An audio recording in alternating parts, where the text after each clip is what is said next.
grab, and he's going to be sacked.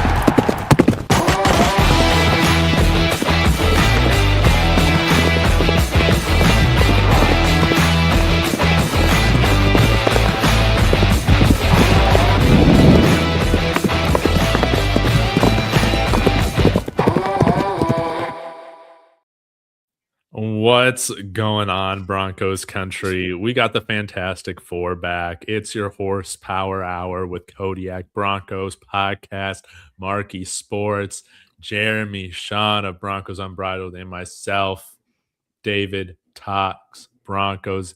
Y'all get in here, join the discussion. Today, it's going to be fun because this is going to be our last show, I guess, before legal tampering period starts with free agency. And so we have decided, y'all, to talk about probably the most pressing position for the Broncos, and that's the running back position. So we know that y'all are going to have a lot to say. We're going to all give our top five between free agency and the draft, our top five running back fits, for the Denver Broncos. So we'll do draft, we'll do free agency. Before we get started, though, guys, I think this would be a fun little icebreaker. Going to put y'all on the spot. We'll start with Kodiak because he's the quickest, thinking out of all four of us. But if there's one guy you want the Broncos to sign outside of running back, who is it and why? We'll start with you, Kodiak.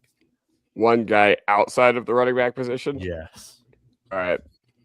So what have we heard all about Alex Singleton this offseason? That he knows the defense, that he's a very valued guy in the building. All right. And this isn't the sexiest pick, but if we're just going for just pure free agents right now, I'm going with Leo Chenal from the Kansas City Chiefs. 9.99 relative athletic score. He was the guy that I wanted the Broncos to take. Instead, we took Greg Dulcich, which is safe to say that didn't pan out.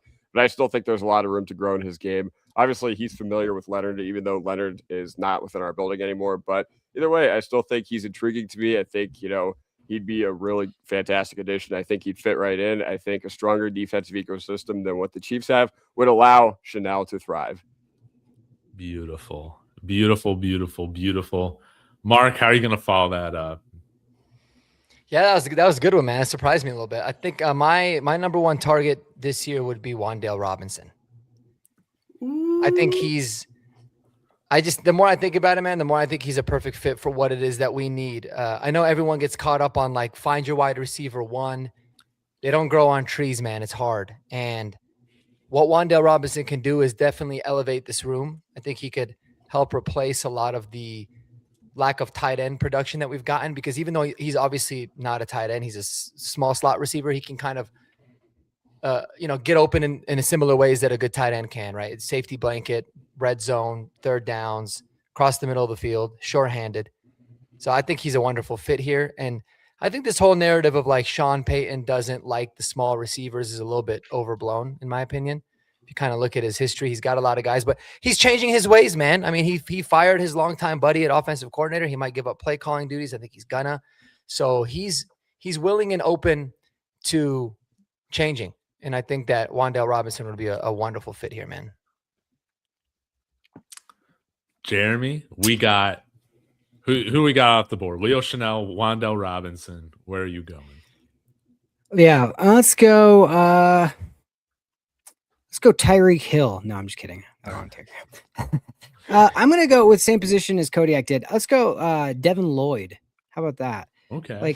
That might be a nice addition to get some I don't know. I haven't thought about it enough, I guess. But linebacker seems like this position we probably won't be drafting too early, I wouldn't think. So that's why I would prioritize probably that position in free agency. But yeah, that's a good position. Definitely needed of upgrade for sure. Yes. Well, if I'm gonna go with signing one free agent, we got to sign that is not of the running back position. Screw it, man. I'll stay on it. Isaiah Likely, baby. I think he's got the best Yeah, that's a good one. receiving chops right now out of all the free agents. I know he might not be the inline blocker that some of the other guys are, but like Cody or Mark brought up, we got a little bit different of a play caller there. You would hope that Davis Webb can get a little bit more out of guys that are just absolute mismatch nightmares for defenses. Isaiah Likely's my guy at the tight end position. I'm feeling less and less bullish that it's going to happen. So this is my last, waving the Isaiah Likely flag, hoping that it happens. But man, we got K. Dotton in here. We got people talking about Dallas Goedert. That would be great. Devin Lloyd. I mean, cool. Just make us a better team. And the thing that's going to make us the best team is getting a darn good run game. So, guys, that's what we're going to do. We have been working all evening to come up with our top 5 between the running backs or between the free agent running backs and the draft running backs, our top 5 for this position. Guys, we didn't even talk about how we wanted to do this. Do we all want to go around and like say our top, our number 5 guy or number 4 guy? Do we want to start at number 1?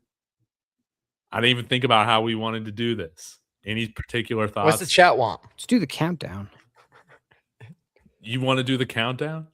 Yeah, maybe like you wouldn't want to do like a round robin. Everybody does their 5s, everybody does their 4s, everybody does their 3s kind of thing. Okay. All right. Yeah. Oh yeah, okay. So we'll start at 5. I like that. Yeah. Well, let's work backwards. Jeremy, let's start with 5 and then we'll work our way around. All right. The number 5 best fit running back for the Denver Broncos. Go. Okay. A couple of disclaimers from my list real quick. I covered the free agent running backs 2 weeks ago. So I'm going to strictly put my focus on the draft, just so we make sure we get enough of the draft guys in there.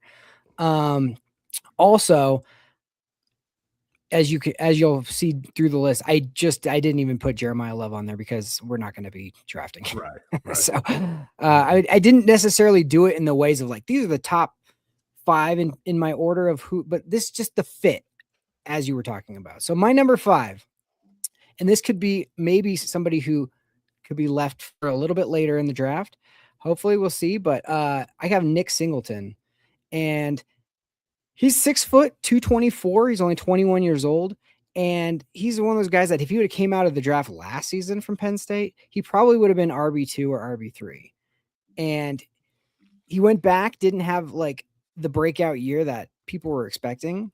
Mm-mm. And his problem for me, the only thing is like, he doesn't have a great missed tackle percentage. Like his vision was not what you would want it to be. And that's a big one for me because I love vision in a running back. But if we don't re-sign J.K. Dobbins, like you're going to need that third down back that you need to be able to trust. And he's great in pass pro. He's great in pass catching. That if you could get him in like the 4th or 5th round and have a guy that could come in, and if you don't quite trust RJ Harvey, that might be a nice little, gem. And he runs hard. He's going to be one of those guys that you can give it to, get the tough 1 yard, put your head down, get it. He's got the frame, all that kind of stuff. So Nick Singleton, I haven't, if you go back and look at his tape for like 24, you're like, this guy's unbelievable. It's just a weird one-off. So you kind of have to do your research, do your homework a little bit on him, but I could see him being like a steal if he ends up sliding a little bit. Well, I think he's going to slide. He broke his foot in the Senior Bowl. So I think that you can potentially get him. I don't see him getting drafted now. So I think that he could be a guy that you sign as a priority free agent that ends up carving himself a spot on the roster later on. Do you guys know like the recovery time for his foot injury? Should he be good by training camp? Depends on how kind bad of it broken is. foot Yeah. it was. It was a 5th metatarsal bone in his right foot. Is that the pinky toe? Yeah. So a metatarsal is like, okay, if this was your toes and this is the part that's like sticking, like your actual toes, the metatarsal would be like this part. It's the part that's inside the main part of your foot. not the actual part, not the actual toe. It's the toe bone, but not the part that's sticking out. I've broken 3 of them before. That's how I know. Jeremy, But- I was about to say, how in the world did you know all that? Yeah, I broke. So in summer in between 5th and 6th grade, I decided to jump off somebody's truck to try to dunk a basketball, and then landed on my foot incorrectly. Nice. And I had 2 surgeries, and yeah, it's not that big of an injury. It's just a broken bone, typically, unless you had to have like surgery. But even with the surgery, it was like 6 weeks. Typically, it's like a month or maybe 4 to 6 weeks. So nothing. That's not too crazy. But Okay. PFF has him ranked right now at 119th overall. So, I mean, a broken bone in the foot is gonna like hurt his testing, which is what he would have done really well. That's what he needs to obviously. do. Yeah. So yeah, he might slide, but I don't think he'd go undrafted. But if you can get him 6th, 7th, I mean, I would definitely. Okay, so if it's not like a Liz Frank, this sounds like it's less serious. When they say broken foot, it's kind of an exaggeration. I mean, it's a broken bone in your foot, but it's not. Yeah, It's it's not called that bad. it's called a Jones fracture. I'm looking at it. So 6 to 8 weeks to fully heal, return to activity. They're saying 3 to 4 months. So definitely not a Liz Frank, which is good. But Yeah. yeah, he would have torn the combine up, man. He would have probably rose a lot from the combine, but that could be he's good. got all the talent. Well, strong start here. I'm also happy this is not the names that we've been talking about consistently too. So I think that this is a great start for us. Nick Singleton starting off number 5 for Jeremy's list. Mark, where are you at? All right, I got a little disclaimer on mine too. I'm operating under the assumption that Kenneth Walker III is not going to be available. Okay. I didn't even think about him because if he is, he would obviously make this. But that's kind of my disclaimer. I was really struggling, man, between 5. I kind of wanted to do a 5A and a 5B, Yeah. but I watched your video that you put just before this, David, and you talked me into it. My number 5 is Rashad White. Dude, He's let's always go. been a running back I really liked. I don't know how he necessarily would fit with RJ since they kind of do the same things very well. But I like RJ. I like Rashad White because he's a solid pass protecting back. He can catch the hell out of the ball out of the backfield. Can still run between the tackles really well. And I just think he's not going to be very expensive. He's a solid size. He's still pretty young. Doesn't have a lot of tread on his tires either, which you like to see. But this guy's kind of a freak athlete too, man. He's buttery smooth. I think he'd be really good. I think especially in like a situation where if the Broncos were to bring J.K. Dobbins back, Yes. then I really like Rashad White a lot because he could fill in for RJ and do it very well. He could fill in for J.K. When he gets injured, unfortunately, as well. And I think from a cost standpoint, he'd make a lot of sense. So like Rashad White, I've kind of liked him for a few years now. I liked all of Tampa Bay's running backs. Sean Tucker too, obviously. They got a lot of studs there. So Bucky Irving, one of my favorites. But yeah, Rashad White is my number 5 pick. Dude. Do you got any idea of what you think a contract would look like for him in Denver? I would say if you're looking at a 3-year deal, it'll probably be 3 years, 21 to 24 million with 2 of those years guaranteed. So $15 million guaranteed. That'd be my guess. Mm-hmm. Okay. And that's kind of like off the cuff, but I feel like he's in the $6 to $8 million a year range. Yeah, I would say so. Kodiak, I see you pulling something up here off screen. You want me to throw that on here right now? Absolutely. So, guys, number 5 for me. This is going to be like my, how do I put this, late round UDFA that I really want the Broncos to go after.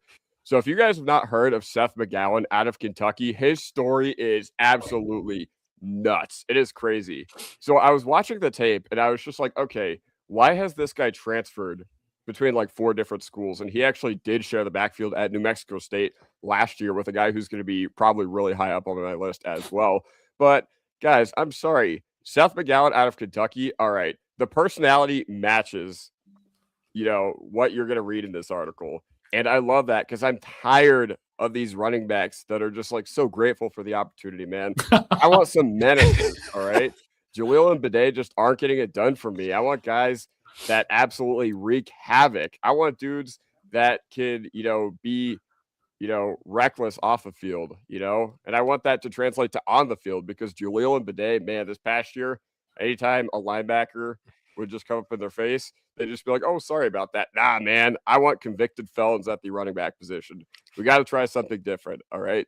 So Seth McGowan, he did end up robbing someone. Like, this isn't even alleged. Like, he did plead guilty to robbery charges, and he did ultimately have to do 3 months in prison. That being said, I think it really turned him around, man. I think it really turned him around. Obviously, you could read some of the stuff he did, and while all this seems not good on the surface, man, I'm just tired of not having dogs at the running back position. All right.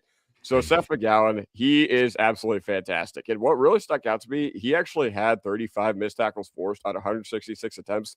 I believe that that's one of the highest rates in the class. That's not from a guy like Jeremiah Love.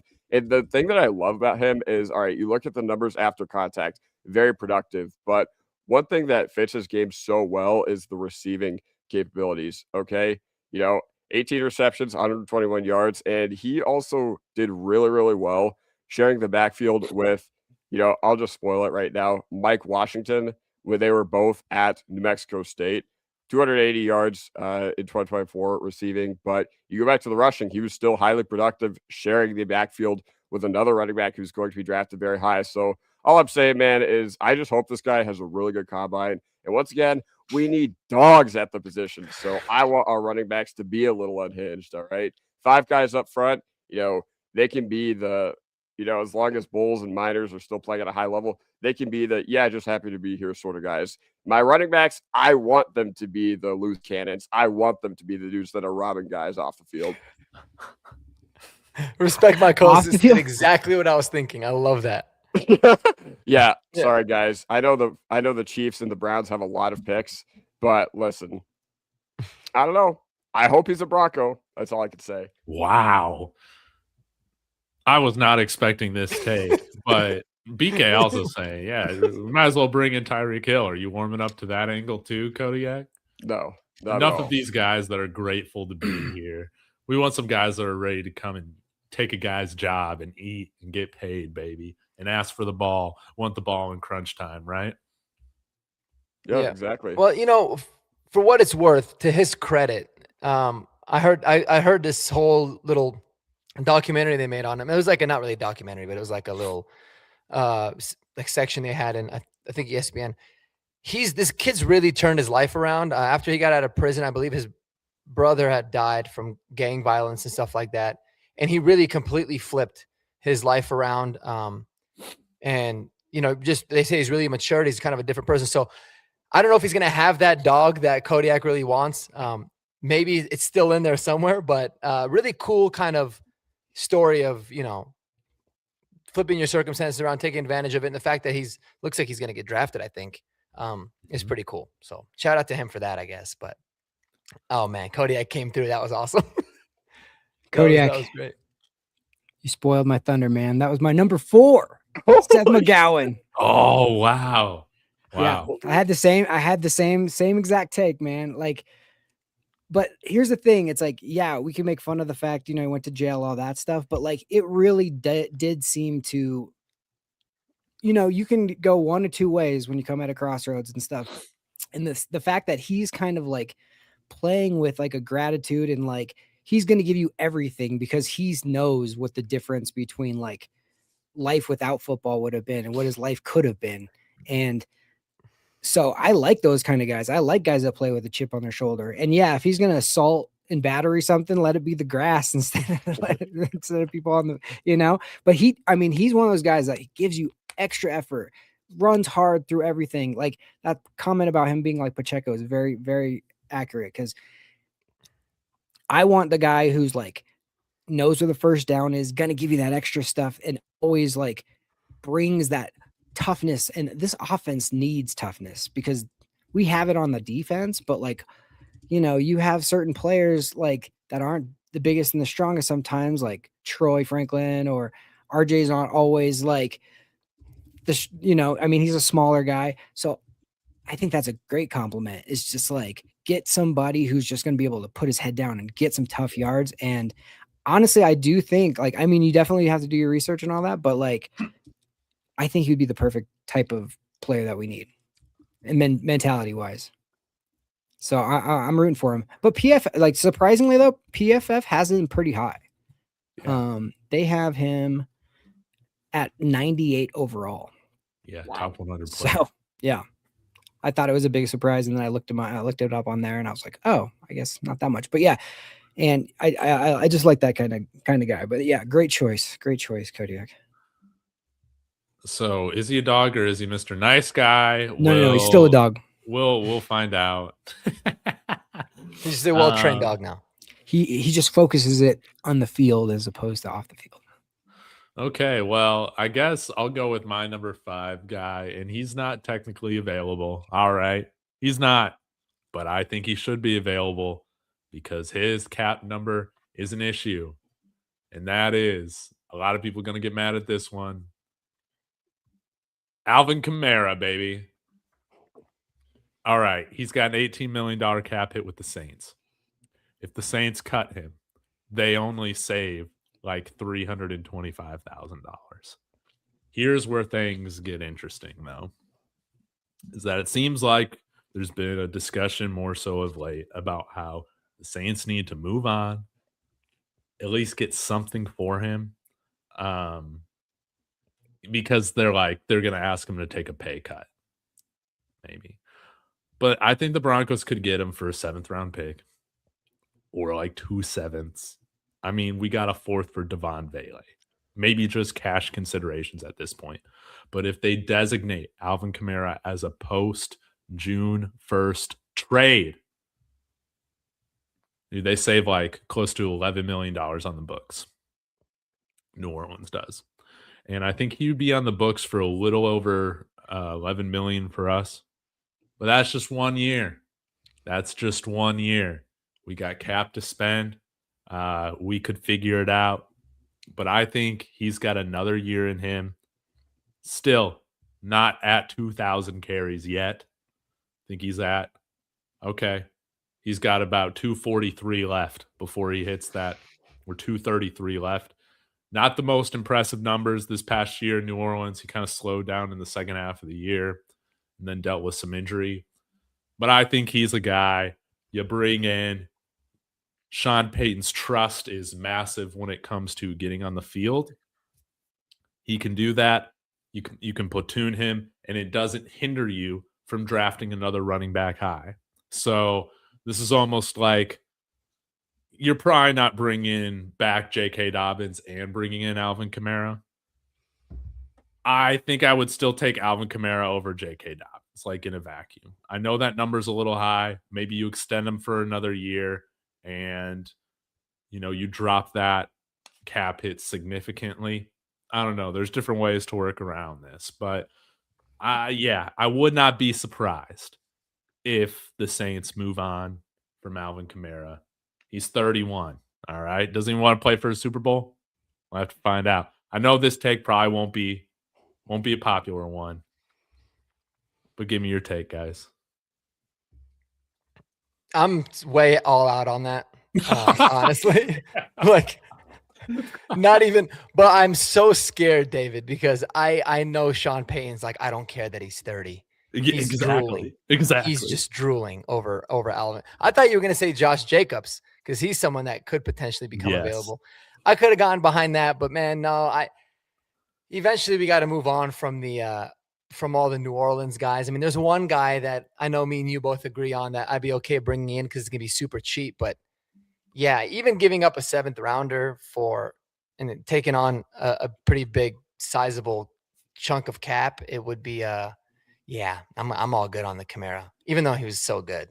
But it'd have to be like a full restructure, something where the money part would have to make sense to even think about it. Yeah. Look at you guys coming in with all the facts. I figured. Kodiak, put this one to bed. The way it would make me feel is one adjective. It begins with an F. That adjective is flaccid. If he was like our outside the team running back free agent acquisition, I'd be like, dang. Wow, I thought Yeah. you were going to do F for finally we have a starting running back. So, all right, let's move on to number 4. Our number 4 best fit for the Denver Broncos at running back. Jeremy, you already talked a little bit about Seth McGowan. You spoiled it for us, Yeah. but I'll bring up his profile here. Is there anything left unsaid about Seth? The only thing I add to this is he's 25, going to be 26 in like October, I think. So that is the part where like you obviously are thinking about that. But running backs is one of those positions where if you draft a guy, get 4 or 5 years out of him, and then see ya, like we did with Javonte, like that's okay. Like you can do that with that position, especially if you're not drafting too high. And he doesn't have the wear and tear. He's been sitting in other places and not on a field. So so there is that too. So sometimes with age, there comes a lot of wear and tear, but with this one, it kind of doesn't. So that would be the one thing you'd have to think about. But again, can you do me a favor? I don't know if it's possible, but can you pull up some Seth McGowan just pictures? Because there's the before picture where he's got the full on neck tattoo braids, and then the after picture where he's got like that eyeglasses and like, and it just, you can tell it's like a totally like, look at the one in the black shirt down to the right, and then look at that one. It's like two different people, right? You can tell. Jail post. Yeah. So, but still the same guy behind the eyes. You know what I'm saying? So like, no, I honestly think that could be a sneaky choice. Sneaky choice. Wait, is that number 30? Would he go with number 30? Would he be allowed to? I don't know. Draft him. No. He's number 3 right there. 3? Is that what it is? I think it's 30. No, he rocks number 3 in college. Yeah. See the YouTube one. But yeah, that's all I got. I think that was the main part. I just love the guy's effort and love his I mean, there are certain people like you can tell like something knocked them straight, you know what I mean? And like I'm rooting for him for that, because a lot of people don't learn from certain lessons. So facts. All right, Seth McGowan at number 4. Mark, where are you? My number 4, my number 4 running back is Tyler Algier. Super high on him, man. I know he's 4th on this list, but I'd be thrilled if the Broncos got him. I just think he's such a good. He'd be really he's about as solid as it gets. A very underrated guy. Dude is still just 25 years old. Obviously, split most of his career with Bijan Robinson, so it doesn't have a whole lot of wear and tear. He's a bruiser. He's incredibly durable. I don't think he's fumbled in his career. You have it pulled up. You could probably see it. I don't think he's even fumbled once. He hasn't. Yeah. Look at that. He's phenomenal in pass protection. So you got to love that. And he's just a great complement to what RJ Harvey can do. He's already proven he can thrive in a running back by committee role. You kind of cooled me off on him a little bit, like without actually mentioning him, because I talked about like, if we're not going to give our running backs a lot of carries, you want to have someone that at least can pop. But that's kind of what Tyler Algier's done most of his career. He's just been productive whenever he's gotten the chance to. Went over 1,000 yards his rookie season. But again, durable as hell, reliable, great in pass protection. He's got an ability to catch the football out of the backfield, but really he's just going to be your bruiser. He's so good at short yardage downs. He'd be like a really solid running back for the Broncos. I would love it. I'm starting to warm up to Tyler Algier a little bit more, man. Who was that running back on the Chargers that was behind LT? And then he went to the Falcons, man. And Michael Turner, was it? Dude, he kind of reminds me of Michael Turner in that way, where he's just kind of waiting for his opportunity. Yeah.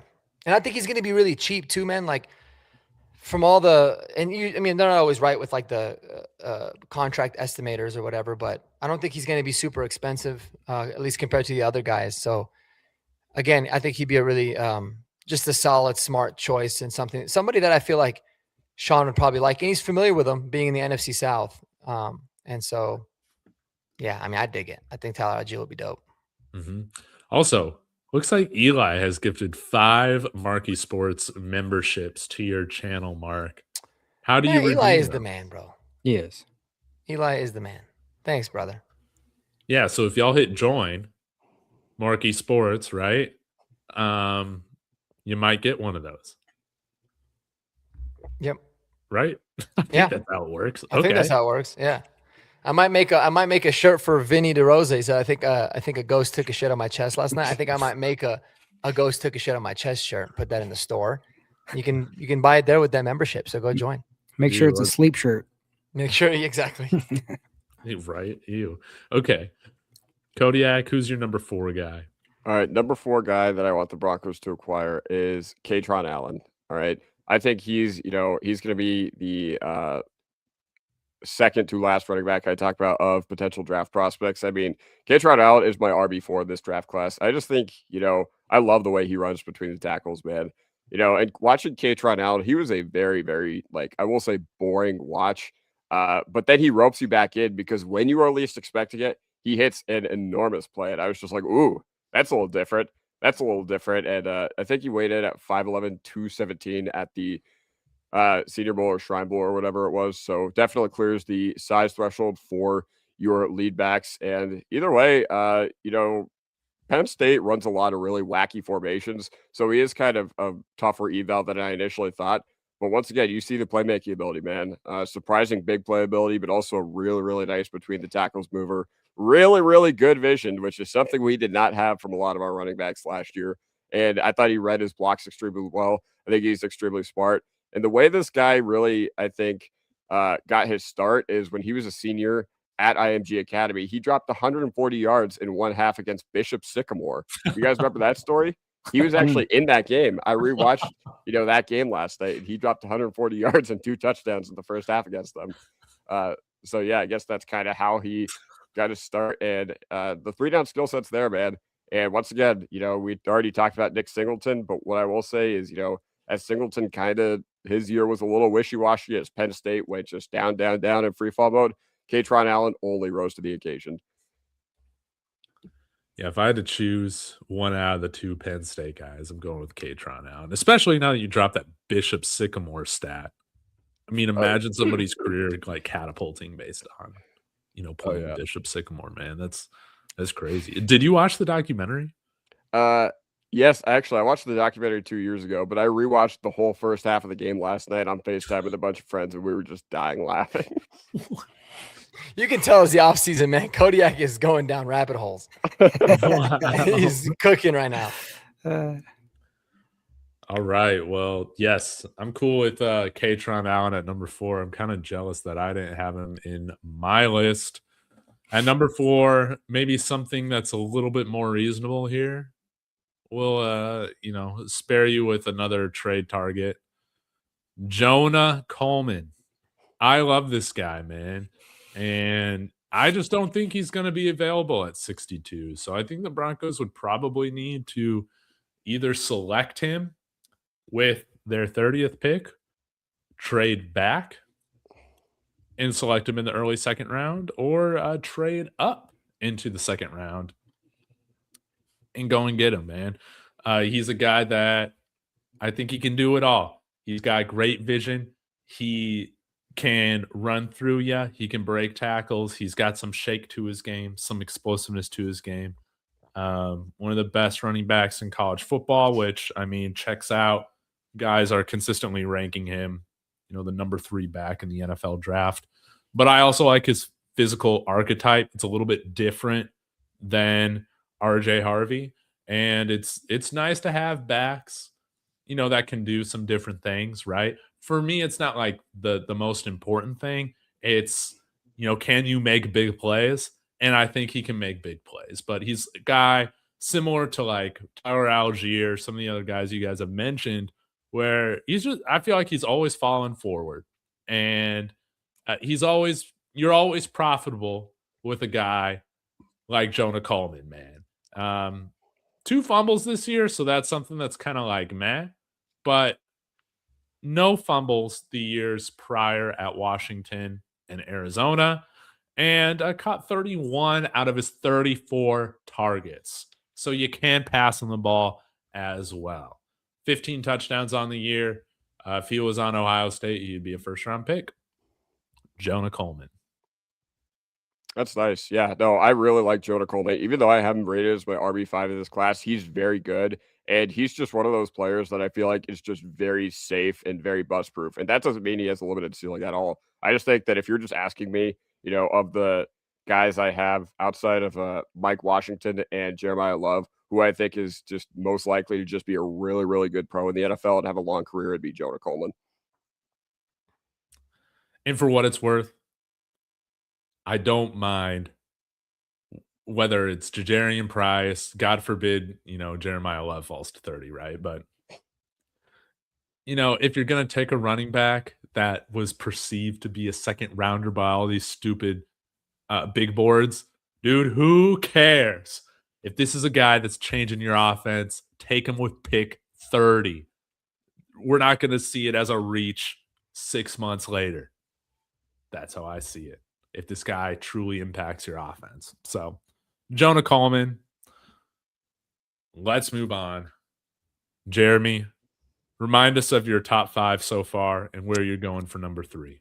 I had Nick Singleton at 5 as a late round type of guy. I had Seth McGowan at number 4, and my number 3. I also have Jonah Coleman coming up, but not at 3. So it's coming. But number 3, I'm assuming I'm going to snipe Kodiak on this one, probably Mike Washington Jr. He's 6'2", 228, 23 years old, just a big man, and totally different size and feel than RJ Harvey is, right? Mm-hmm. He's also just big and dense, but still agile, like still got some shake to his game. And, he's great yards after contact, which you love to see from a big man, and just people bouncing off this guy. If he lowers a shoulder on you, like, good night. And what I love about a guy like this, and the Broncos haven't had a guy like this and desperately need one, is just think about a tired defense in the fourth quarter at altitude trying to tackle this man. Like, that's when you can just like break someone's will, like that's when they start to feel, they don't feel the altitude in quarters 1 and 2. They start to feel the altitude in the third and the fourth quarter. And then you got to tackle Mike Washington, who's 228 and just coming straight for you. Like, no, thank you. So I just think it'd be a perfect comment to RJ Harvey. I just I've been wanting a guy that's, you could look back at that AFC Championship game where it's like 4th and 1 and you're doing a weird bootleg and you're not sure what call to make. I want a guy that's just like, hey, we're giving it to him. Good luck trying to stop it. Like, That's what I want. Yep. Like, impose your will on some people, and you have the stadium and you have the advantages to do that. So like, let's lean into that. That's why it's like always wanted a punter who could punt deep in the altitude. And I want a guy who can just like end your day in the fourth quarter. So Mike Washington. That's the problem. What's that? You just got to tell Sean Payton that, man. I don't know. He used to listen to the show and then he blocked David. So I think now he's probably boycotted us, but yeah, dude, like I've been wanting to see the home field advantage, altitude. I've been wanting to see that advantage back for a long time. I feel like it's just the crowd noise, but it doesn't seem like players really get affected by it too much because we refuse to run it down their throats, man. But I 100% agree. Mike Washington, I think, is you can make an argument that he's a top 2 running back in this draft. He's phenomenal. I was shocked when I saw that he was 6'2", 230. Right. He does not move like that, so he'd be awesome. But I only have one rookie who made my list, one draft eligible player that made my list, and that's just because I don't know if Sean's gonna trust 2 rookies, and if we do have 2 or 2 young running backs, and if we do, then how much is he gonna play him? So I'm kind of put all my chips in the basket on veteran guys for that reason. But that's a great shout. Mike Washington's a dope. Yeah, I like Mike Washington, and shout out to him getting 1,000 yards on a 2-10 football team. Yeah, and he's ranked 60 spots lower than Seth McGowan. I know it's PFF grades, but yeah, Mike Washington's different, man. He's really, really good. I will be so interested to see how the NFL scouts these guys compared to like these PFF grades, because that surprised me that Mike Washington's like 159 overall right now. Yeah. And McGowan's top 100. So it is interesting. Yeah, I think I'm higher on Mike Washington than a lot of these big boards. We'll find out, though. We'll find out. Mark, where are you going with your number 3 back? And remind us who's your top 5 so far. Yeah, so number 5, I had Rachaad White. 4, Tyler Algier. And number 3, I got Travis Etienne. We talked about this, I think, I don't know if it was last year or the year before, like trade for this kid. He's a perfect fit for Sean Payton's system. I still think he's a wonderful fit. He'd be a great compliment with RJ as well. He can catch the hell out of the football. He can run between the tackles. He's been fairly durable throughout his career, and he's a lot bigger than I think people think, of him when they think about Travis Etienne. I think they think he's kind of a smaller, fast guy, but no, I mean, he's got some decent size to him at 5'10", 215, but he's just been uber reliable, man. Like, over 1,000 yards in 3 of the last 4 years. The 1 year he didn't go over was dealing with a lot of injuries. He's had over 35 catches every single year. Can catch the really, really good receiver, especially this past year. He had 6 receiving touchdowns. But dude's a stud. I still think he's fairly young. He's only 27 years old still. And yeah, I just think he'd be such a good fit for what Sean Payton wants to do, man. And he's going to be a little bit more expensive, but I really dig him. I'm sick of this talk about Travis Etienne. I've started to see it on Twitter. Because Ben Albright sent that tweet out, said the Broncos are interested in him, right? And they've been saying, oh, Travis Etienne, we don't need another RJ Harvey clone. Oh my gosh, guys. It's crazy. He's so much better than RJ Harvey right now. Like, yeah, but like, you don't want another running back that gets 12 touchdowns? Okay. Yeah. Cool. Yeah. Like, we're acting like RJ Harvey's like this certified bum. Like, he's gonna get better. But last I checked, he had 12 touchdowns last season. Yeah, and a guy, he can run between the tackles. I'm sick of this narrative that he's like a one-trick pony, like Jaleel McLaughlin or something like that, man. He's got vision. He can cut. He's got better vision than RJ has right now. And we just need guys that are going to upgrade the room. I'm less concerned again about, do these guys complement each other? Can we just get a room of like 4 really good running backs and then figure out the skill set stuff later on? Yes, please. Yes. And this guy can take it to the house. He can take anything to the house. Travis Etienne, man. Yeah, certified stud, man. He's so good. Thank you. Number 3, Travis Etienne on Mark's board. Kodiak, who's your number 3? All right. Well, if you would do me a huge favor and put up my screen share. So listen, I've been on this guy since February 9th, 2022 for my NFL channel. All right. Ready? Tyler Algier is my favorite running back in the draft. And if you watch that video, you'll I literally said my RB1. No, go back up to the. Let's see. Yeah, exactly. Wait a minute. We're skipping over. Wait, what?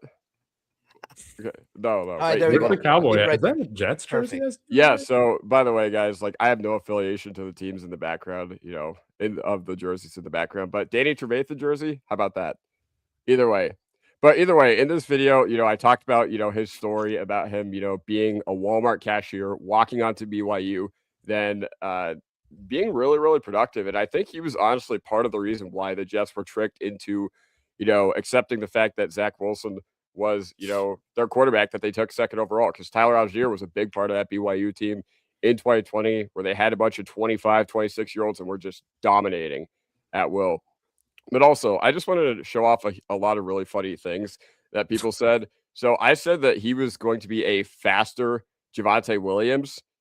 And I mean, I guess, all right, he plays the same style as Javonte Williams. All right. And this was after Javonte's rookie year, by the way. This was like when people were still high on him. So, yeah, that was February 9th, 2022, only a handful of days before the Rams and the Bengals played the Super Bowl. But, yeah, I've been on this guy for a while. I just wanted to provide something that I thought hadn't already been said, because I think you covered everything about the player. Just wanted to leave that little gem up there just for horsepower. Love it. Yeah, go back up to your thumbnail right there. Yeah, I see where you got the term Kodiak now. Wait, what? Or Yeah, Cowboy Kodiak could be the move. oh yeah. I just need to know what jerseys are right there. Okay, so that's Muhammad Wilkerson, OBJ, Megatron, and then Danny Trevathan, Allen Robinson, and then behind Muhammad Wilkerson and Danny Trevathan is Terry McLaurin, because I bought that off DHgate because I wanted something Redskins before they changed their name. Nice. Wow. Kodiak, I'm gonna. This is for you, brother. I need to up my hack game. That hat is awesome. Yeah, definitely check out Kodiak NFL, because a Well, lot of your takes on there have aged so well. I haven't posted on that shit in a long time, but yeah, if you want to watch my old stuff, go ahead. Dude, beautiful. Love it. So I number respect a 3, Danny Trevathan jersey, by the way. That is yeah, man. mad thank you. respect. Yeah, you know ball if you got a Danny Trevathan jersey. Yeah. Okay, my number 3 back right here. Jadarian Price.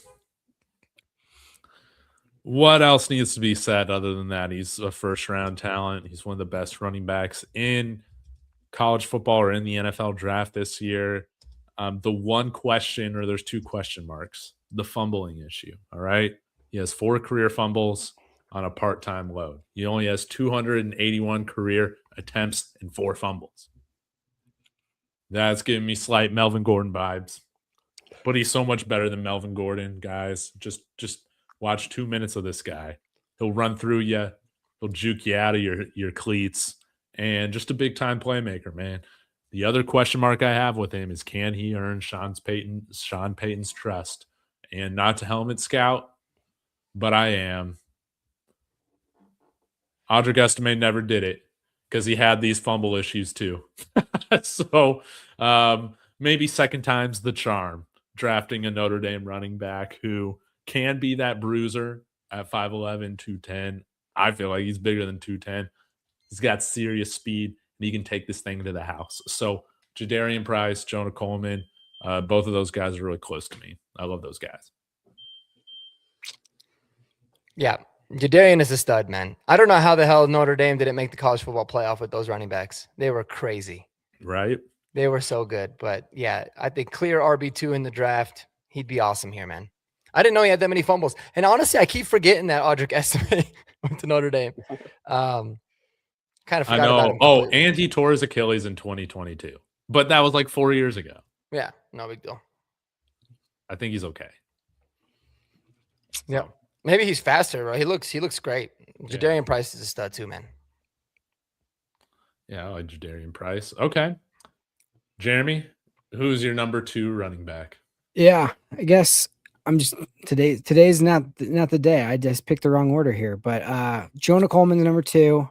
Let's go. And you'll find out who's number 1. Jonah Coleman, I mean, to me, I said, like, it's like tackling a bowling ball. Like, he's just so big and low to the ground. It's like, good luck trying to like tackle. Like, you don't have a choice but to kind of tackle him like around like the chest area, and good luck with that. Like, that is not going to happen. So he's just so powerful and just a problem to bring down. Another guy, like I said, I want a guy who can get that tough yard, and he's just not going to go down easily, and we just need that guy. So we talked about him already. He's only 22 years old. Yeah, Jonah Coleman, number 2. Wonderfully said. It kind of reminds me of Maurice Jones-Drew, that lower base. But like 230, 228 right now. And at that age is like, this guy's going to be a problem. He's a tank. Mm-hmm. Okay. Mark? All right, so my number 2 running back he's only number 2 contingent on the fact that we do not trade for him. I am very opposed to trading for this player. What? But my number 2 is Breece Hall. Yes. We talked about him at nauseum. I know that's your baby, Davis. So sorry to take him, a little. I guess talk about him a little earlier. I'll let you get all the glory, but I mean, Brees Hall's so damn good, man. Eli Betts would know, being a Jets fan, just how good he is. Like being on a crappy team, bad organization. All he does is ball. He can run between the tackles. He catches the hell out of the football too. I look at him like very similar to Travis Etienne. They're the same size. They're very similar in a lot of different ways. He's just a little bit better in everything, I feel like, Brees Hall. So only knock on him, I'd say, is he has had a little bit of a fumbling problem, and he's not the best pass protecting running back, but I don't care, dude. He's dynamic. We need a back that, like, every time you touch the football, you can take it to the house. That's exactly what Brees Hall does. So he's my number 2. Wonderful. Kodiak? Now, I do have something to say. Why are you opposed to trading for him? Because, well, okay, if we're going to trade like a 5th rounder because they tag and trade him, fine. I don't think it's going to take that. And for me, you know how I am about running backs. Running backs are rentals. They will always be rentals. That's why drafting them in the first round is stupid, because you would never draft a player at any other position if they were like, hey, they're only going to play for you for 4 years. They're not going to sign a second contract. You would never draft them. But for running backs, for whatever reason, it seems like it's okay. So I'm not going to, because for me, it's like you can sign Travis Etienne potentially, right? You don't know what's going to happen without having to give up another premium asset for him. I'd rather have my assets to continue to build this team and roster. And then, get a running back, whether it be the free agent guys we talked about, a lot of good guys in the draft, to complement. Like, that's just kind of how I feel. Okay. But nice. Would you trade for him? Yeah, I mean, if it was like the scenario you described, like were you trading like a, that 5th rounder, or like, let's say you had to trade the 4th rounder from like the Vele trade. Shit, Vele for Brees Hall. Yeah, I think that would be my ceiling. I wouldn't go 3rd. I wouldn't go 2nd. No. Obviously. Yeah, fuck no, but yeah. Because weren't they trying to get a 3rd at the trade deadline? Yeah, the Chiefs said no. That legitimately could have saved their season had they. That honestly shocked me that they said no. They were going to give they said no to a 3rd for Brees Hall? Yeah. Really? I did not see that. Interesting. It's probably a good thing. Actually, I kind of wish they did it, to be honest with you, because I'm terrified that they're going to draft the stud running back in the first. But. Oh, that's okay. That's okay. Jeremiah Love's going to bust, just like Aston Genty did. Math is simple. I don't know if he goes to the Chiefs, he will, though. But listen, all I'm saying is the last time the Chiefs took a 1st-round running back, they certainly hit it out of the park with Clyde Edwards-Helaire, right? Yeah, they might have PTSD from that. they really might. That's why I didn't take him in my mock draft, because I was like, they might be freaking out from that still. But yeah, Kodiak, what you got, man? Well, that's also one more thing. That's why you never ever let your players draft for you. That's Mahomes, who you want. Clyde Edwards-Helaire. All right, guys. So I do have this at 0.5 speed, so none of us feel the effects of potentially getting flagged with college football film. But Mike Washington Jr. All right, you guys. I wanted to do something because I felt like I was a little late to the Mike Washington hype trade. So I put this out on Twitter, man. I'm ready for the Broncos to go up into the mid-1st round for this guy. Okay, I promise you, he would completely revamp our offense. All right, when you watch him on film, what do you see? I see like Saquon JT level movement. Now, obviously, he is not that caliber of prospect. I mean, Taylor did even lasted until 41st overall, but he's not a Saquon level prospect. He's not a Zeke level prospect, but I see the athleticism. I think he's one of those guys that if he really, really tears up the combine, I think that this could potentially be the range that we're talking about for Mike Washington. And yeah, like I said, 6.4 yards per carry on a 2-10 Arkansas team with a bad offensive line. All right. And that Arkansas offensive line, they are so good at rushing yards over expectation. I had Razorback fans in my mentions like, what are you talking about? Our offensive line is so good. I'm just like, dude, it's Bo Nix syndrome all over again. It's not as good as the advanced analytics think it is because you have a stud right there. And hold on. I'm trying to scroll through here. All right. So then this is what I had consistently seen out of Mike Washington when I was watching the film. Okay, there's just nowhere to go consistently. And the fact that he got 6.4 yards per carry when his offensive line was just getting blown up, it just speaks volumes to how he was just as a pure playmaker when he did get those chances. So yeah, once again, Mike Washington's already been talked about pretty much on this show, but Yeah, overall, I think, I'm ready to go up. I'm ready to trade up for him. I think that would be a fantastic move. And I think that he would really, really be a game breaker. He's going to be a game breaker for whoever drafts him, but I think he is truly what the Broncos are missing. Dude, trading up in the first though for it would be wild for my like. I don't think you need to trade up for my Washington. You could. I think you definitely get him at 30. We'll see. Well, if you trade up for him, then you guarantee you get him. That's true. We still do have 2 months left of this draft cycle. So obviously things will fluctuate. We'll hear different things, but I don't think he will go that high, but I would take him that high. Is what I'm trying to say. I like it. Oh, he's 100% going to be available at 30. I'm almost certain. Of it. Yeah. But I wouldn't take him at 30. Stand on 10 toes as Kodiak. That's what I think. Oh, yeah. Yeah. Darren McFadden. It's a really good comp, man. Helmet scouting a little bit, but that's a really good comp. Yeah. I like that. I see a lot of it. That makes a lot of sense. Beautiful. All right. My number 2 guy, Travis Etienne. Not much to say outside of I'm game with going and getting guys that are good, that are better than the guys that we got, that are elite level playmakers. How often do you guys in the comments that are fighting over a running back salary are complaining during the season about how this team needs more playmakers, man? Well, there's not exactly a ton available at the wide receiver room in free agency. There are plenty at the running back position. Travis Etienne being one of the best. So don't tell me this man can't run between the tackles. Go and watch him. He can do it. So I totally disagree with this. Etienne means Sean didn't like Harvey to begin with. Harvey's a very good running back. Travis Etienne is even better. I don't understand how those things fight with each other. You get a legit starting running back, then you got a fantastic 1B in RJ Harvey. I don't know. Am I oversimplifying this?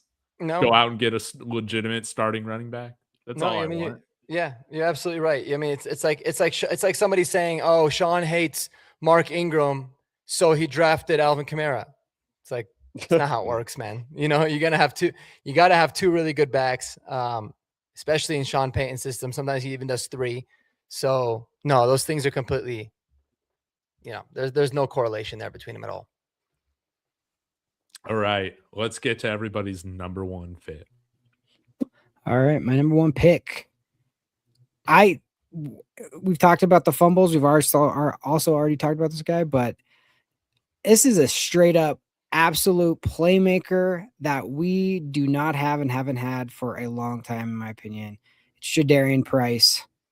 I mean, every time I see him hit the football, it's like it could go to the house. This guy, I mean, he's an absolute stud. And like you said about the frame, I think he's bigger than that. He's only 22, straight breakaway speed. Like if you give him a crease, that could be it. And good vision. And it's just the playmaking ability is just, I want Bo to have offensive weapons. I want the opportunity to like take a check down to the house or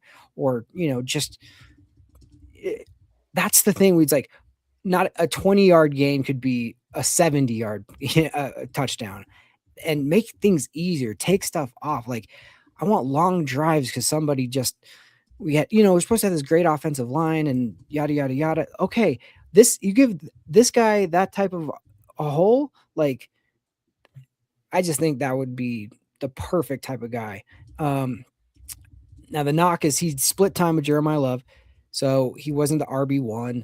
You didn't see that much. And he had like the fumble issue, but he also didn't have the wear and tear because of that. So I don't know, man. Like everybody loved Travion Henderson last draft, and he split time.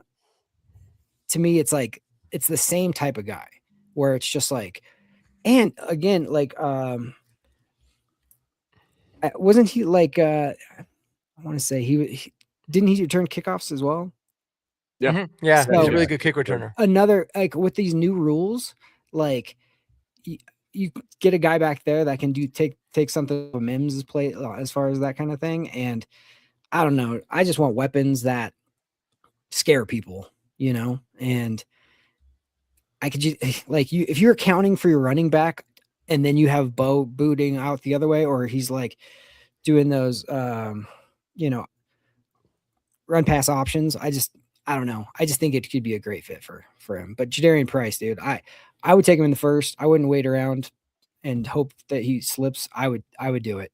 And if the Chiefs are going to draft Jeremiah Love, let's just say they do, you could get an equivalent type of guy at the back end of the first round and have that same type of like 1-for-1. Okay, we're right there with you. So I don't know. When I watch him, I'm just like, I don't see what the issues are really. Like he's exciting. So I definitely like him more than Omarion Hampton. I know a lot of people wanted him in Denver last year at 20. What did he pick 20? I think he's a better prospect than Omarion Hampton was, personally. Yeah, he's good. Yeah, it's just the playmaking, dude. It's just like, that was the thing with TD could take it. Clinton Portis back in those days, it's like one cut and he's gone. And it's just like, oh man, what was going to end up being like this like slog is now you're up 14-0 in the first quarter because somebody broke something. Like, I want that. So. All right, Mark, who's your number one choice? All right. Well, this is just a pipe dream unless some sort of miracle happened that we would be able to get this guy. But listen, last year I thought that the greatest running back that I ever watched or evaluated in college was Ashton Genty, and that only lasted for 1 year. I've never seen somebody with the skill set of Jeremiah Love, and it scares the hell out of me that he might go to Kansas City. This kid is so incredibly special. Like, I get blown away every time I watch him. He's so good. He's I'll even go as far as saying like he's probably the best running back in the NFL already. It's kind of what I see in terms of the traits. Now I know you can't obviously say that because the competition is different, but man, his vision is elite. His contact balance is elite. His elusiveness, the way he runs through traffic. And I've never seen somebody not slow down at all when they're making a move. Like, he had a spin move against Pitt. He didn't even lose 0.1 mile an hour on the run. He just was in a full sprint, juked the dude in a spin move out of his boots and took it to the house. He's impressive, man. Just so damn good. He can catch the football too. I love Jeremiah Love, man. I love both the Notre Dame running backs. I was watching freaking Malachi Fields and Eli Raridan, and I stopped watching them all the time because I'm watching both these guys run the ball. So if somehow, some way Jeremiah Love comes within, striking distance for the Broncos, like if he makes it to 20 or 21, as someone that's always been super opposed to like trading up for a guy, I would be like, do it, trade up, get Jadarian Price. I would make the exception for him because I think he's that good. For Jeremiah Love, sorry. I think he's just so special, man. Phenomenal player. He would be the number one on my draft list, even though, again, not very realistic. But yes, I agree with Matt. He's so good, man. Like, so he checks every box. You trade next year's first for him, to go up and get him, you think? Next year's first. So pick number 32. I think it depended on what we did in free agency, to be honest with you. Like, if I really like the free agency class that we got, like, man, we got an inside linebacker. We're set at the tight end position, or like we're a lot more comfortable there. Maybe we signed Wan'Dale Robinson. I would say, yeah. I would.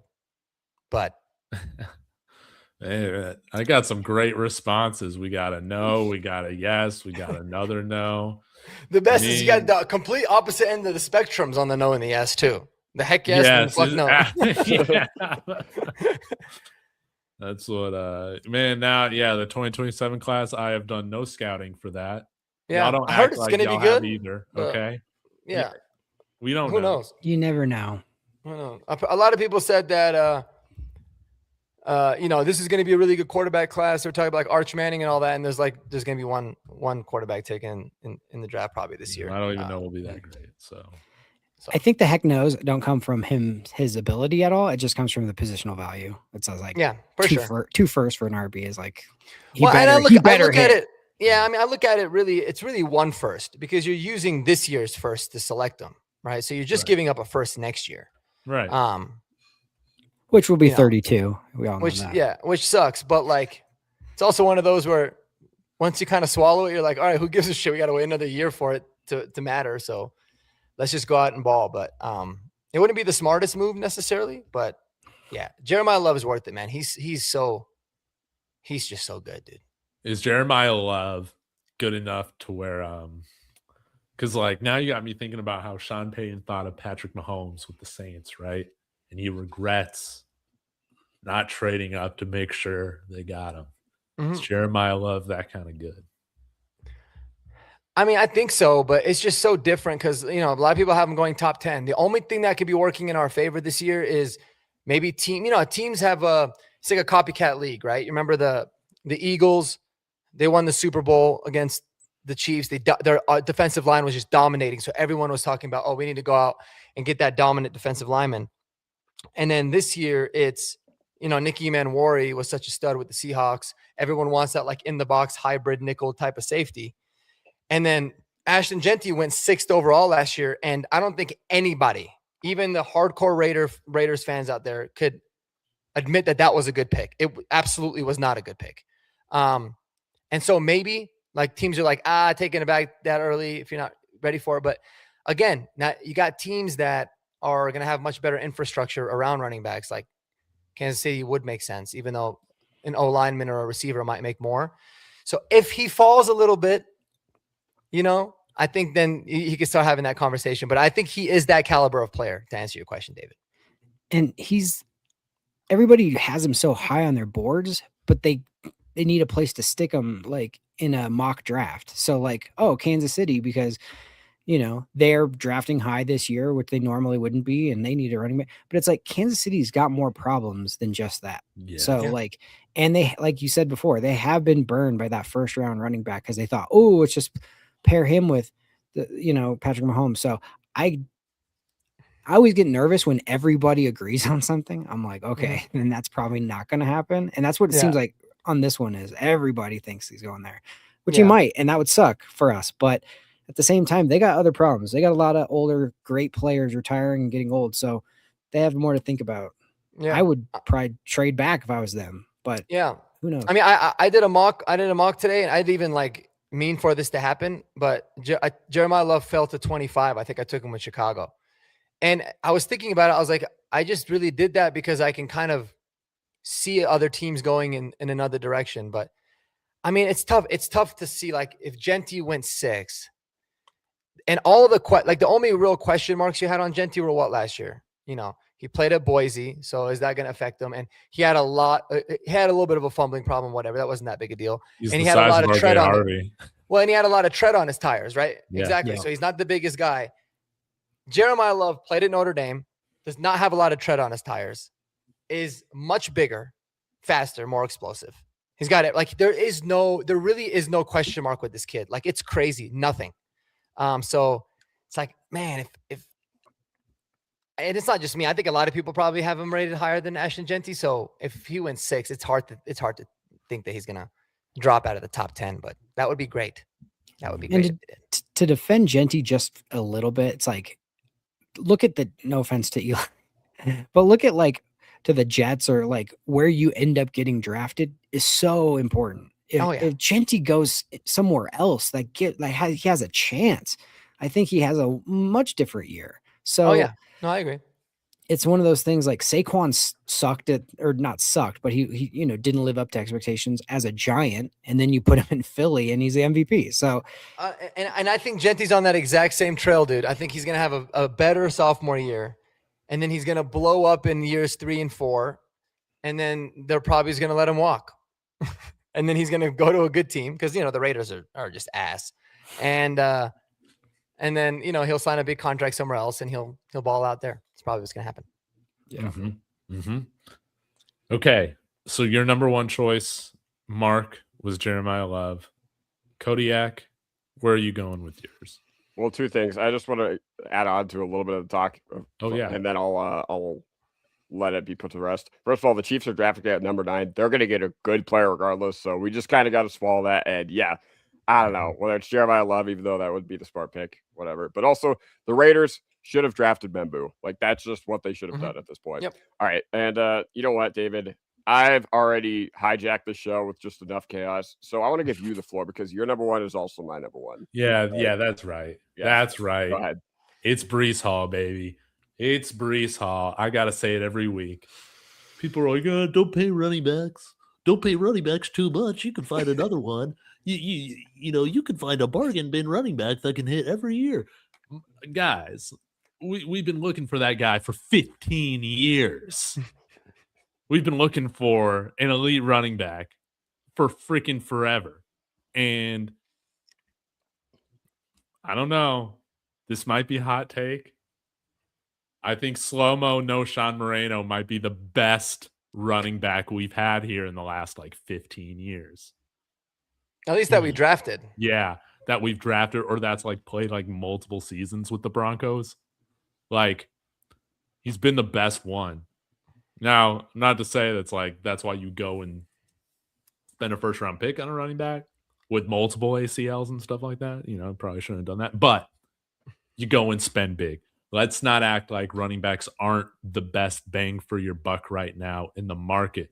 We're talking about a wide receiver too, costing double the amount of money per year and having less impact on an offense than what running back does, man. Brees Hall making Darnell Mooney money is not something anybody should be fussing over at all. One bit. I don't care about fit. I don't care about how Brees Hall compares to freaking RJ Harvey, Jaleel McLaughlin, and Tyler Bidet on the roster. It doesn't matter. Improve this room to where you got 4 dogs, like what Kodiak was talking about. I need dogs. I need guys that can take a check down to the house like Jeremy was talking about. Brees Hall is all of that. He's a Hall of Fame talent. What other Hall of Famers can you go and get for $13.5 million a year? And yes, you do trade the Saints pick for him because at the end of the day, it's a 4th-round pick. Nobody cares. So trade for him, sign him. I don't care. Get an elite running back here in Denver. We haven't had one since Clinton Portis. We are the Denver Broncos. What are we doing? What are we doing? We're the Denver Broncos. We should care about running backs. Yep, I agree, man. Well said. Well said. He said that's a good point. We've been looking for those people for 15 years. I'm there at the tight end position too, man. I'm like, I don't really care who the hell we get because we've been searching for so long. Just pay whatever. And you're absolutely right with the running back position. Yeah, man. I mean, how many guys have we drafted that just who's the kid from Oregon that we drafted a while back? Oh, Royce Freeman. Dude, Rolls Freeman, Royce. dude. Rolls Royce. That guy was He's supposed still to in the be league. amazing. That guy just showed up with no speed from Oregon. Yeah. That was such a settled pick. Lindsey basically killed any hope of him working out. Mm-hmm. Yeah. Yeah. No, And it was shade to crazy. Philip Lindsay, but he's probably been our best back since I guess Noshawn, right? 2,000-yard seasons and I'd say probably CJ. CJ. Maybe CJ Anderson. CJ was a dog, but I'm with Used to Jeremy. love CJ. Rookie year Javante was just different, man. You remember watching him just drag dudes on his back for fucking 30 yards? Yeah. That was insane. Remember the run against the Cowboys where he was in a huddle, a scrum, and then he just gets out of it and trucks a dude? Oh my God. I'm so sad he didn't work out here. It's probably why he's a Cowboy because of that. Yeah. Mm-hmm. Happy for him though, man. That's awesome. Awesome that he got paid. He got paid. Good for him. Got paid big. Deserved it. But yeah, signed. There's 6 running backs we could sign free agency that I would be totally happy with. Yep. There's, I don't know, 10 running backs we could draft that I would be happy with. And it's not. Can we just show some effort in drafting this position? So, well, I feel like if we actually if we actually spent a lot of money on a running back, Sean would almost feel obligated to utilize that running back. He'd have to be listen, we invested in this dude. We actually have to use him in entirely. And that's what I want to see. I'm sick of seeing 12 rushing attempts and 48 throws in a game that we led most of it. And we led the whole time. And you're like, oh, that seems to make a lot of sense. It drives me absolutely crazy. Yeah. But also, I've seen this pop up with Brees. Like, what? He tore his ACL or something like that a few years ago. On our field. Yes. The only guys that seem to, stay generally healthy seem to be the only guys that are in like part-time committees, like Tyler Algier. Like, guys, it's just a position where you're gonna get banged up. That's the risk. That's why people don't like paying Darnell Mooney money to running backs. I don't care. I don't care. If he can finish the majority of the seasons, which he has, he's good in my book. Heck, we all want J.K. Dobbins back for a third year, right? Or maybe some of us do, as like the RB3. You take what you can get from these guys. Yeah. And am I missing something? I mean, that's the only injury that he's missed games with. Yeah. And like all he did the following year when he came back from it is have 1,500 all-purpose yards and 9 touchdowns in his first year back. With the Jets. With freaking Nate Hackett.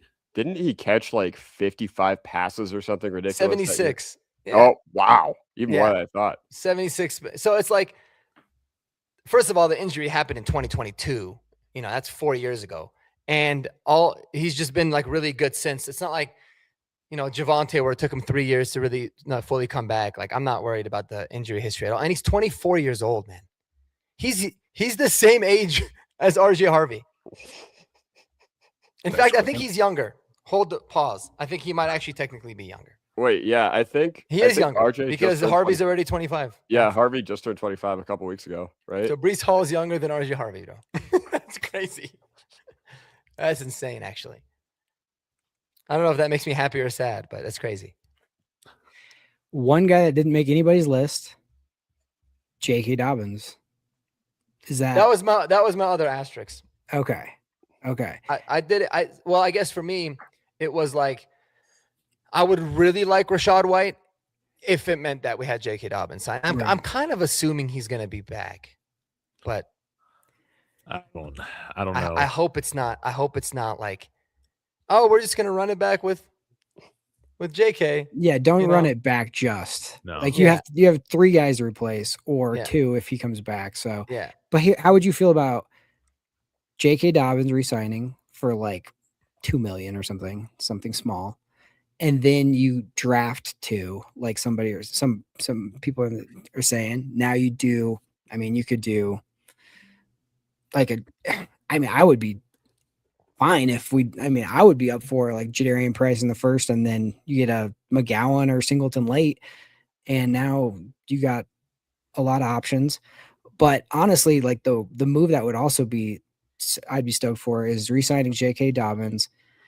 Somehow you get Kenyon Sadiq in like the first, and then you get Mike Washington in the second, and then you get somebody late like that. Like now you have Emmett Johnson, a totally different vibe of your offense as far as like big, strong, tough guys, as opposed to what we have had as slender kind of finesse guys. Yeah.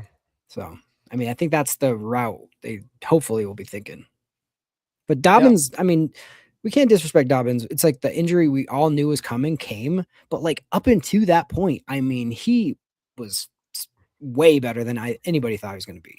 Dude, he's a top. He says he's a top 5 back when he's healthy, and the numbers show it. He proved he is unbelievably good. Yeah. When he's available, I always say he's like a Range Rover, man. Like beautiful cars, they look nice, they ride wonderful, but they are always in the shop, man. Yeah, always. So it's like, you want to buy one, or you want to lease it? So exactly. And also, we are so lucky that J.K. Dobbins was available last June when he was. Like, not that I think that we literally reached out to him the day before. What was it, June 10th? We signed him. It's like it had definitely been coming for a while, but still, we were so lucky because this offense would have been an absolute nightmare for the first half of the year without him. And I always harp on that because I want to remind everybody what this team looked like. When it was still rough sledding in the first half of the year, and J.K. Dobbins basically was our whole offense. And then Bo really turned it up in the second half of the year. But man, I want J.K. Dobbins to come back, but he cannot be our only move at that position, and I think you guys are right. None of this. You know, I always bring up this meme. All right. None of this. No going to the podium after we signed J.K. Dobbins, and that's it. And being like, you know, we were in strong. We monitored. None of that. He can be a part of the solution. He can't be the solution in March. We'll see how bad he wants to be a Bronco, man. Because I think he will have options. Yeah. In particularly options where he could get more time. Maybe. Because it's a deep free agent class, man. Like real deep. And it's a pretty good running back class. So he could. But I would sign J.K. Dobbins, immediately put him on IR. Designate him to return whenever we want. Whenever we need him, that's what I would do. I'd say, listen, man, you're going to start the season on IR, and then when we're ready to call you up, that's how we're going to do it. We're not going to wait for you to go on IR. We're going to be proactive, put you on there, activate you when we're ready. That's what I want to do. So we're going to be the NFL's version of the Golden Knights, basically, is what you're telling me. Yes. Put Mark Stone on long-term IR, you know, basically the whole season. Then game 1 of the playoffs, oh, here he comes. Unlimited cap space as a result. It doesn't work like that. It'd be cool if it did, but yes, that's exactly what we're going to do. That's a good comp, Cody. Yeah, put him on pup. We want you to be available for the back half instead of the front half. Yeah. And also we can't discredit like RJ Harvey also improving a lot from year 1 to year 2. Yeah. So and I think he was good. Yeah. I think, you know, that experience in rookie year is always tough for running for rookies, or rookie years. You always hit a wall and all that. And he, like Kodiak said, thank God we had J.K. Dobbins to kind of let RJ get his feet wet. And then by the time we absolutely needed him, he was a lot more ready. But I could see him popping in year 2.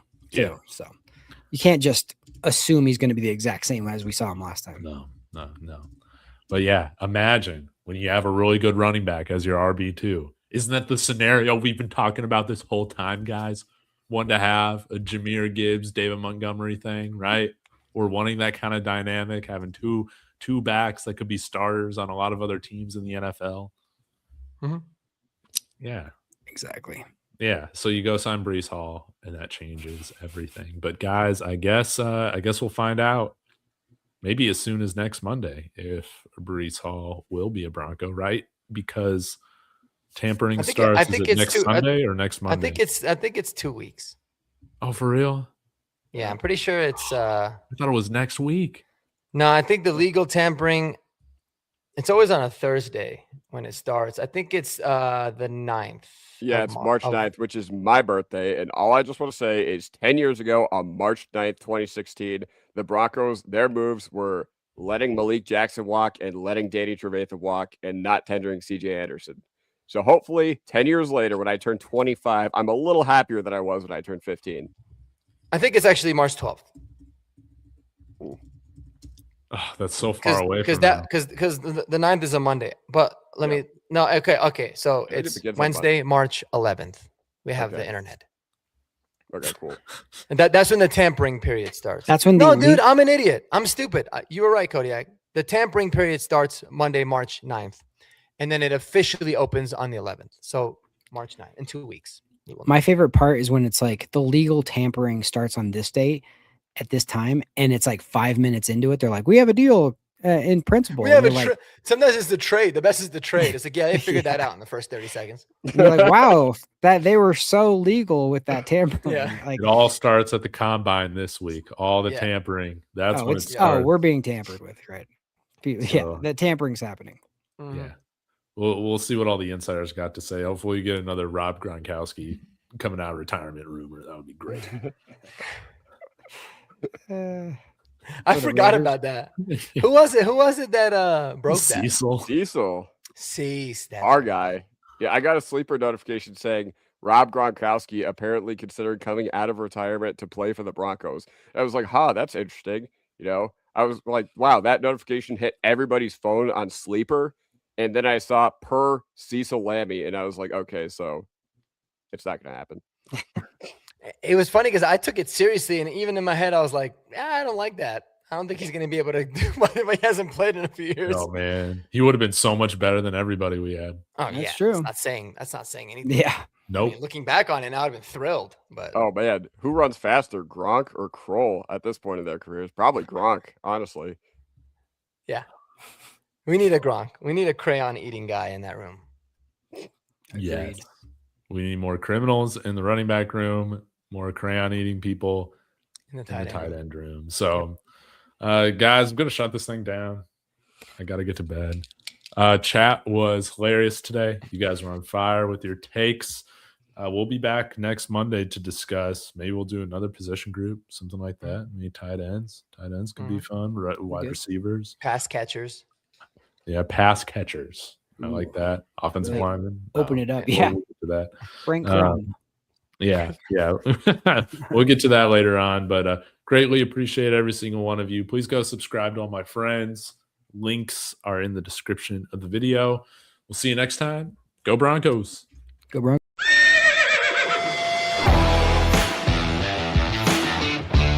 God bless Bo Nix. That's sacrifice. He's grabbed.